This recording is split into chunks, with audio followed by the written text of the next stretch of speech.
I remember sleeping on the floor, mama, she was broke. Was taking showers in the cold. And I remember seeing niggas sell dope, buying cars and clothes. So that's the only thing I know. We had no house, no lights, no car. We ain't had no food. So, you got everything, right? You got everything, right?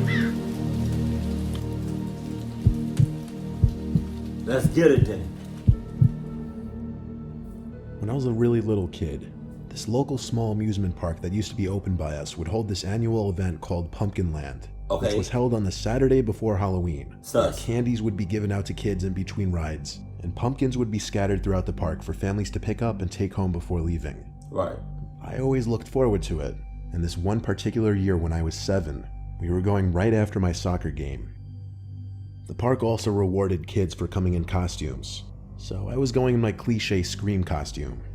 Anyway, my parents took my 2 siblings and I, and when we got there, my brothers begged to go on the haunted house ride first, and then the roller coasters. Basically, they wanted to do the most thrilling rides first. Anyway, my mom and 2 brothers got in one of the cars for the haunted house ride. Since they only seated 4, my dad stayed with me on the line so we could ride together. And I think as I started to get cold feet, I felt like I needed to use the bathroom. So we got off the line, and my dad led us to the bathroom.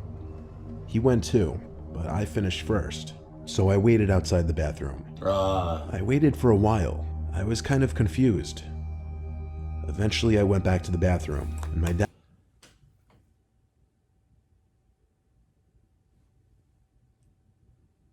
Your dad is... Seth Holtz or in cahoots. That's all it should take. If you're a guy and you peeing, it should take you at least 15 seconds, give or take. If it takes you more than 20 seconds,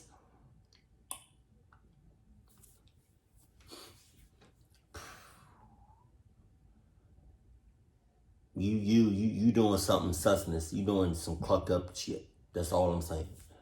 Dad wasn't in there. That's when I started to panic. I was alone in a huge crowd of people, and at 7 years old, I was actually scared of being lost. Eventually, a man came up to me and asked where my parents were.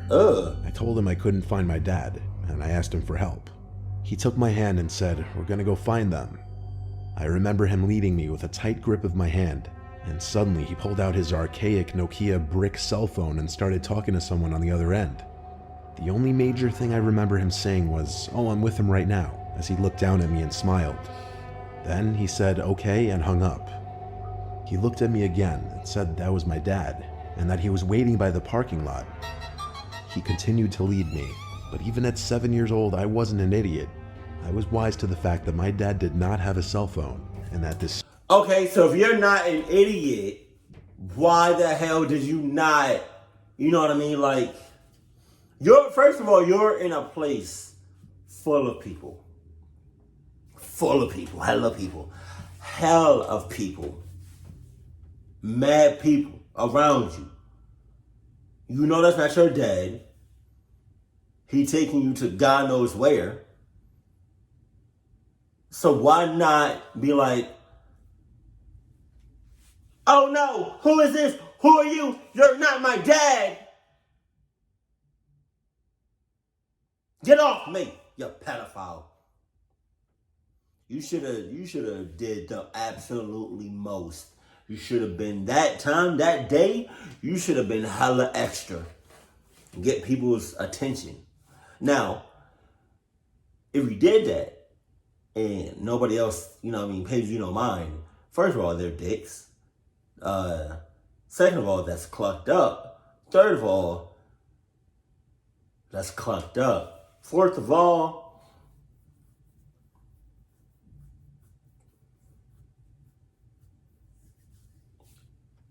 be honest with you, if I notice some like suspicious going on with a grown ass man and a little kid, I'm 9 times out of 10 I'm just gonna mind my business, because I don't know what that grown man intention. I smell my quesadilla. I don't know what that man's intentions are. I don't know what he has. I don't know who else he's with. Like, I don't want that problem. So, you know what I mean? You got all of that. You got all that. You got all that. But it's like a 50-50. I'll help you out. But if that grown-ass man starts to, you know what I mean, starts to do some cluck shit, hey, shit. Stranger probably didn't know my dad. How would he even know who I was if I was under a scream mask? As we were approaching the front gates of the park, I spotted a female employee and started saying "excuse me" over and over until I got her attention. Then I said, "I don't know him, please help." The man defended himself, saying he knew my dad and was trying to get me to him, but the employee took my side and asked me to come stand by her so she could use the loudspeaker to find my parents. The man didn't stay a second longer after that. He walked away quickly into the parking lot. The employee announced over the park intercoms that a child in a Scream costume was missing his parents and gave my name. Eventually, my dad came running over, waving his hands. He was a nervous wreck. The employee told him of the potential predator and the possible attempted kidnapping, and that's when he lost it. When my mom came over, she was just as furious. My parents asked the manager to see the surveillance footage. Somehow, at that time, the amusement park didn't have any surveillance cameras, according to the manager. Of course. Still, my parents thanked that employee for getting me away from that man, and we tried to have a normal day after that. I was too young to realize the severity of the potential situation. What you? Hold on. I gotta check my quesadilla. Hold on. Hold on. Hold on. Hold on.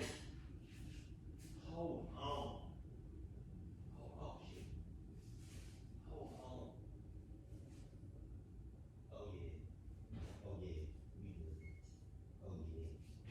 Hold on. Hold on. Hold on. Hold on. No, but what you mean you try to continue to have a regular normal day? There's how can you even function after what the hell just happened to you? You almost got snatched. You almost got snatched the hell up and clucked the hell up. So ain't no way in the world you can have a nice normal rest of the day, or just you know what I mean, just have a regular couple of days. Like, what just happened to you is kind of traumatizing. It could have been a whole lot worse, but I guarantee you not 9 times out of 10, if something like this happened to another person, they're not going to have a regular normal day. No. I had just avoided. Obviously, remembering it as an adult is a lot more sickening to think about. Yeah.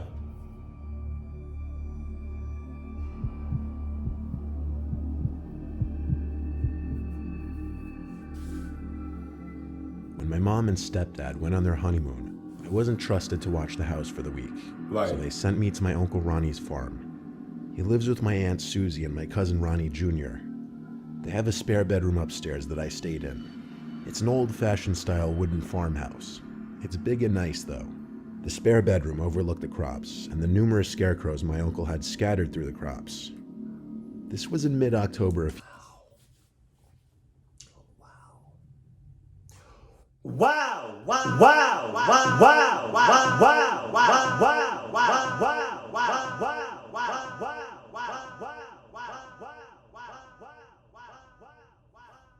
First of all, you got crops as far as the eye can see. You got crops tall as hell.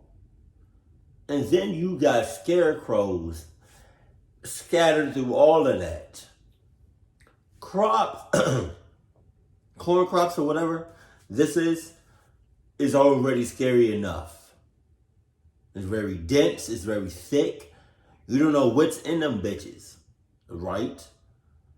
But then you add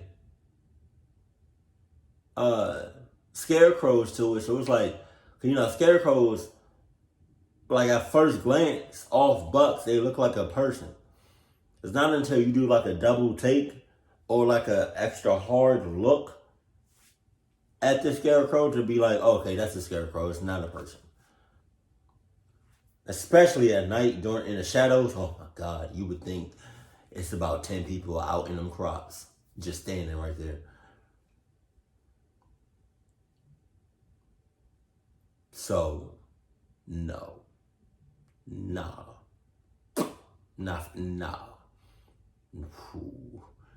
I'm already nervous, and I'm already scared at this second story, and it barely started. Few years ago, and my uncle was mid-harvesting his corn at this time of the month. He asked for my and Junior's help. Weirdly, it wasn't tedious work, like I kind of enjoyed doing it.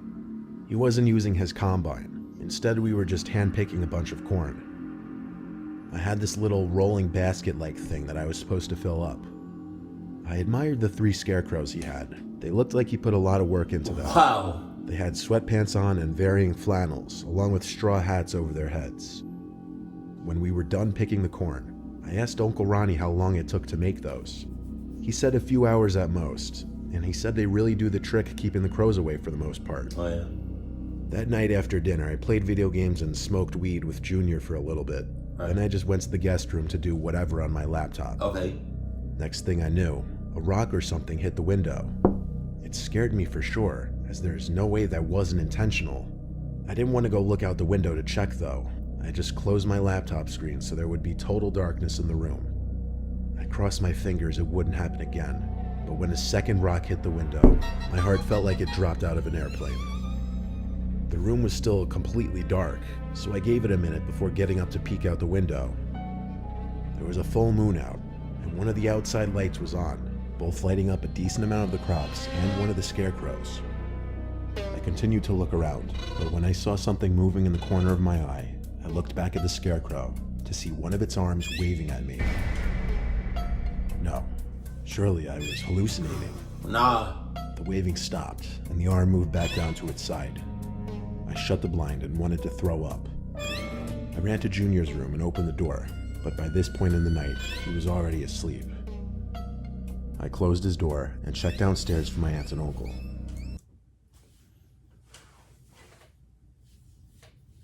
At this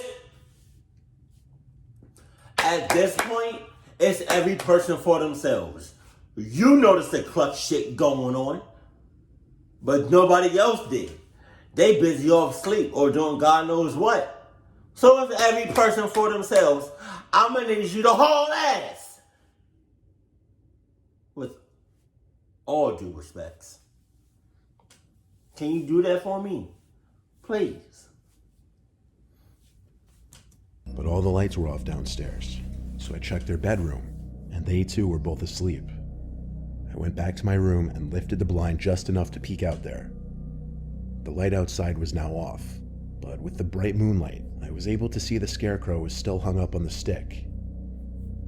I looked out that window for over a minute, waiting for it to move again. Wow. But the longer I waited, the more I realized I must have been higher than I realized.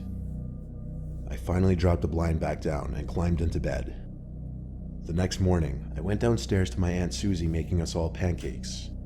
My uncle was already outside doing work. Aunt Susie called Junior down to eat before all the pancakes were gone. And around that same time, my uncle stormed into the house asking, "Where did the goddamn scarecrows go?" Hell nah. My heart dropped.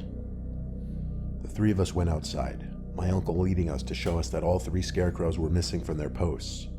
That's when I told him about what I saw last night, and how at first I thought I just imagined it, but now it made sense. The nightmarish realization hit me that somebody did in fact throw rocks at my window. They did see me looking out, and someone was posing as a scarecrow. That night when we were all sleeping, the doorbell rang continuously at like 1 or 2 in the morning. I heard my uncle and Junior yelling in the hallway and running down the stairs, so I followed. When he opened the front door, the 3 scarecrows were posted up right in front of the porch. Oh, shit! Shit! Oh, shit! Shit! Demonetized like a motherfucker.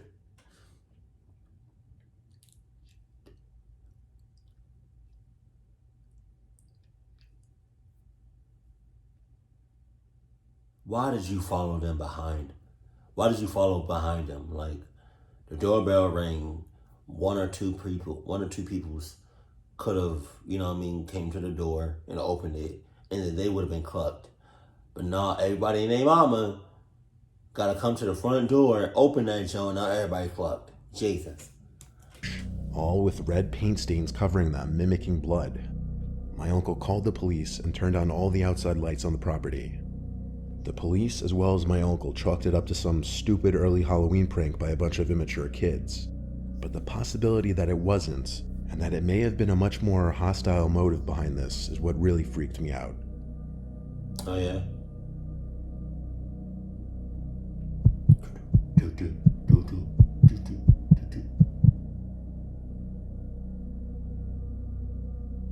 It was November.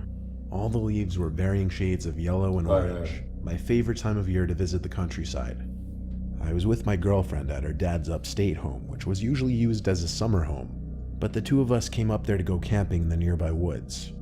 The home had all the needed camping supplies, including the tent, so we parked there and took the camping stuff into the woods.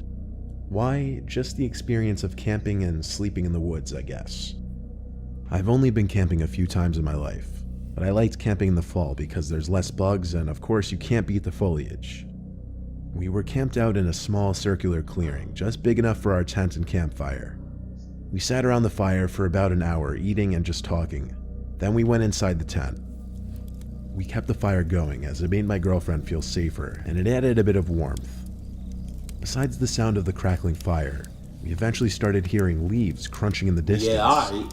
My girlfriend and I looked at each other. She put her finger up to her lip. I could tell she was nervous. Fires usually repel wildlife from approaching, so as the crunching of the leaves got louder, it got more suspicious. The footsteps also sounded bipedal, like a human's footsteps. The crunches got louder until they stopped around the fire. Man! Then we noticed the shadow outline of someone standing out there. Shit. And then they sat down on one of the chairs, but they didn't say a word. So I finally decided I was going to peek my head out. No, man, no. No, come on, no. God damn it. Fuck. You could have easily just stayed inside the tent. You and your girlfriend could have just taken shifts, or could have taken shifts, sleeping. You know what I mean? Like, you woke, so your girlfriend could be asleep.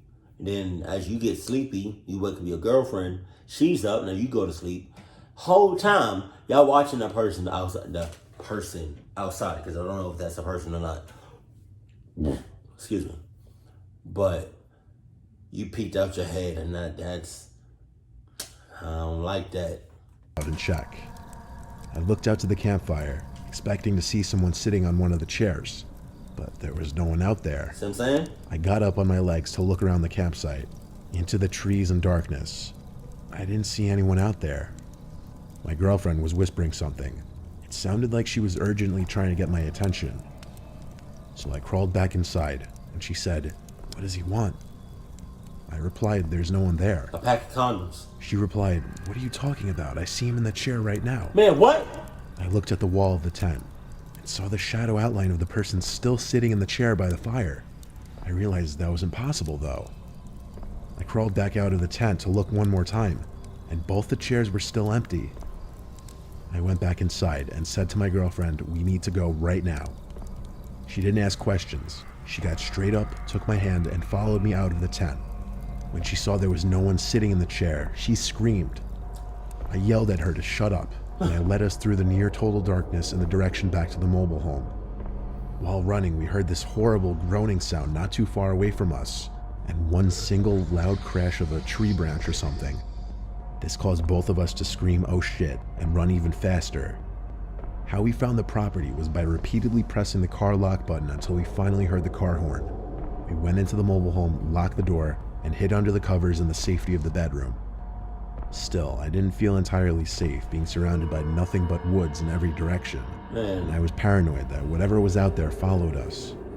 I let my girlfriend sleep while I stayed up listening for sounds. I thought I heard a clicking or something from the front door to the home, but that might have been my paranoia playing tricks on me. Shit. I fell asleep eventually, and when we woke up, We went back for the tent and supplies, scared shitless while doing so.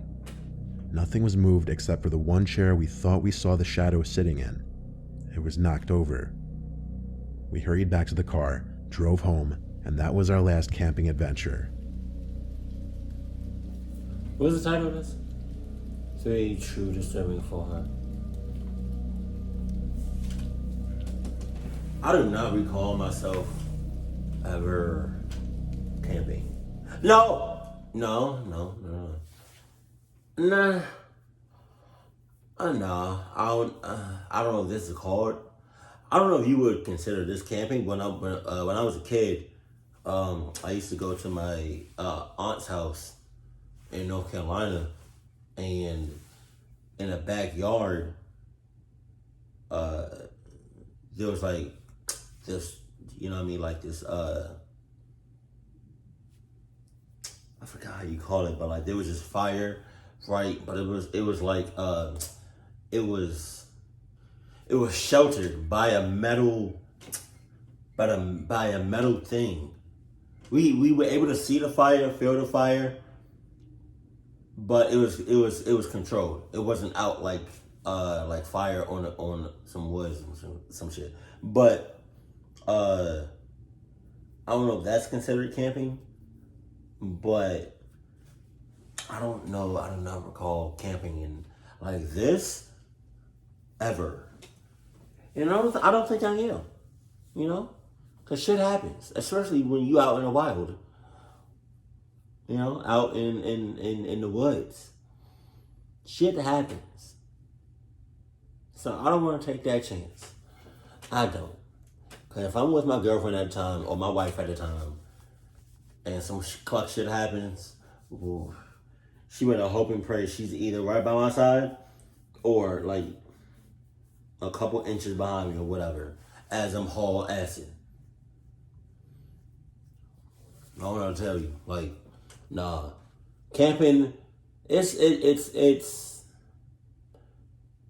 I don't know how to say it, because it's like you're outside.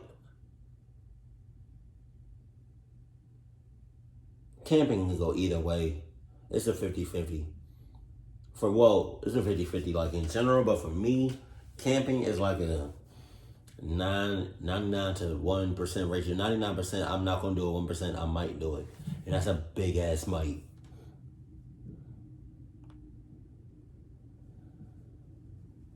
I'm kind of mad that really nobody, like in the first story, nobody noticed this very sus man with this kid.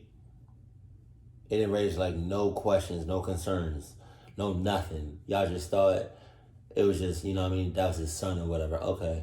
Wow. There are signs everywhere. That's clucked up.